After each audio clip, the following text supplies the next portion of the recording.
안녕하세요. 경제성장과 국민건강을 발표하게 된 최수민입니다. 첫 번째는 경제성장과 기대수명 증가 파트입니다.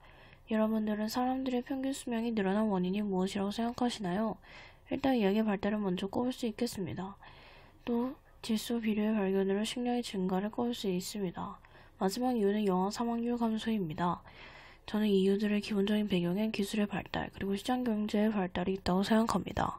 시장경제의 원리가 있었기 때문에 사람들은 더 좋은 상품을 만들어내려고 기술을 발달시키고 발달시킨 기술을 우리의 삶을 풍족하게 해줍니다. 우리나라의 기대 수명과 GDP 변화를 볼까요? 한국의 GDP는 눈에 띄게 상승한 그래프가 보이실 겁니다. 그래프의 시작점은 1911년과 끝점인 2005년을 비교했을 때 거의 100배에 가깝게 상승했습니다. 한국은 꾸준히 성장해왔고 그 결과 3일 진료이 올라갔으며 정치적인 국민 건강 역시 좋아졌습니다. 계속 상승하는 기대수명이 그 증거입니다. 이는 경제의 성장은 국민들의 건강에 영향을 끼친다고 말할 수 있겠습니다. 두 번째는 빈부격차한 국민 건강입니다. 앞에서 말했듯 경제의 성장이 우리 국민들의 건강에 좋은 쪽으로 영향을 끼치는 것은 사실입니다. 그러나 한국은 경제가 성장할수록 상위 10%의 소득 기준도 역시 가파르게 높아졌습니다. 2015년에는 45.5%에 이르는데 반대로 말하면 상위 90%의 사람들이 우리나라 전체 소득의 54.5%만을 가지고 있다는 것을 말합니다. 이러한 소득 불평등이 지속된다면 빈부격차는 점점 더 가속될 것입니다. 그렇다면 가난은 인간의 몸에 어떤 영향을 끼칠까요? 가난의 척도를 교육 수준으로 치환하고 남성들의 사망률이 얼마나 줄었는지 볼까요? 대체로 모든 집단에서 사망률이 감소하였지만 초졸 이하의 환경을 가진 사람들은 오히려 사망률이 증가했다가 다시 감소하는 추세를 보이고 있습니다. 기대 수명이 증가하였다 하더라도 모든 집단에서 해당되는 말은 아니었던 것입니다. 두 번째 표는 아버지 교육 수준에 따른 영유아 사망률입니다. 역시 환경이 높을수록 영유아 사망률이 감소합니다. 사고를 당했을 때 충분히 살릴 수 있었음에도 즉각적인 치료를 하기 힘든 환경이었기 때문에 이러한 조사 결과가 나타난 것입니다. 해외는 어떨까요? 미국인과 영국인의 당뇨 유병률을 비교해봤습니다. 여기서 유념해야 할 조건은 영국보다 미국이 훨씬 빈부격차가 심한 나라라는 것입니다. 양국 다 소득 수준이 낮을수록 당뇨 유병률이 증가했으며 같은 소득 수준이 낮더라도 영국보다 미국이 훨씬 당뇨 유병률이 높습니다.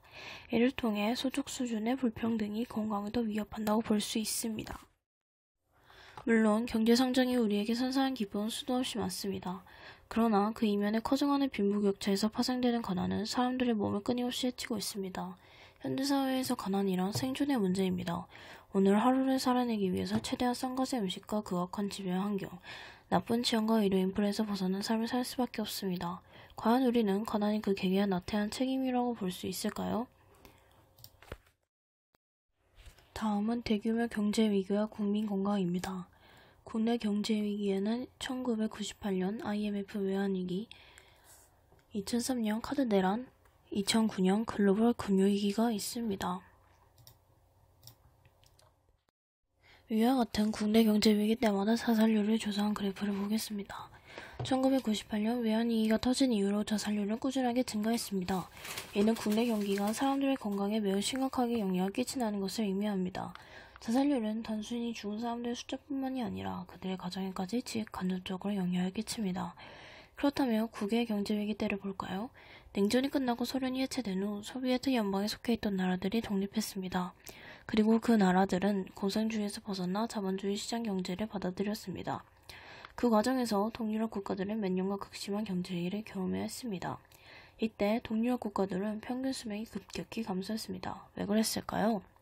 여기서 짚어야 할 점은 위에 언급한 외환위기 때 우리나라처럼 IMF 구조조정 프로그램이 참여 여부에 따라 결핵 사망률이 극명하게 강해졌다는 것입니다.